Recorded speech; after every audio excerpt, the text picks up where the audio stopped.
Napapainit ang temperatura ngayong summer at ayon po sa Pag-asa, magtutuloy-tuloy pa po ang matinding init sa mga susunod na araw.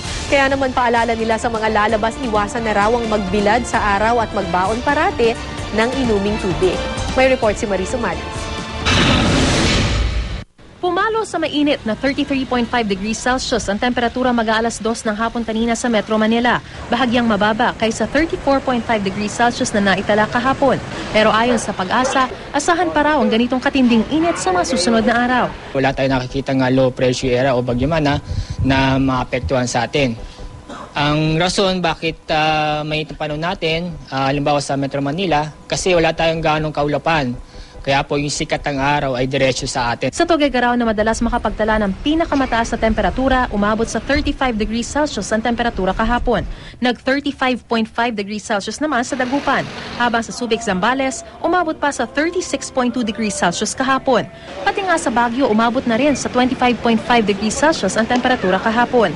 Ang pinakamainit na temperatura na naitala ngayong taon, umabot sa 36.5 degrees Celsius at naitala sa Lawag noong March 21, sa Cabanatuan nitong April 5 at sa Subic nitong April 7.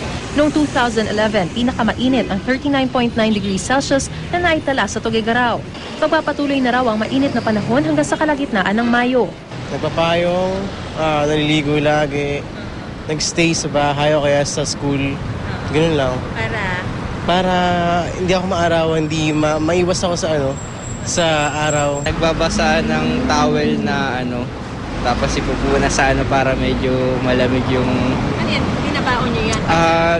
Hindi, yung parang may yelo tapos binabalot yung towel dun para hindi siya basang-basa. Tapos yan. Nakaramdaman na ba yung matinding?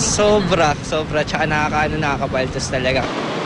Dagdag pang paalala, magbaon lagi ng tubig. Hanggat maaari ay uminom ng 8 baso ng tubig sa loob ng isang araw. Magsuot ng manipis at light-colored na damit. Umiwas ding magbilad sa araw mula alas 10 hanggang alas 4 ng hapon. Sa time na yon, 10 o'clock ng umaga hanggang 4 o'clock ng hapon, doon tayo nakakakuha ng pinakamataas na temperature, maximum. Kasi pag 10 o'clock, yung position ng araw is almost 90 degrees na tutok tayo sa area na yan. Hanggang 4 o'clock. Hindi na bago sa atin ang mga paalalang ito ng Pag-asa, pero ang higit na mahalaga ay hindi lamang ito isa-isip, kundi talaga namang isabuhay at sundin ang mga paalalang ito para masiguradong makakaiwas tayo sa mga sakit at iba pang masasamang epekto na dulot ng labis na pagkabilad sa matinding sikat ng araw. Maris Umali, GMA News.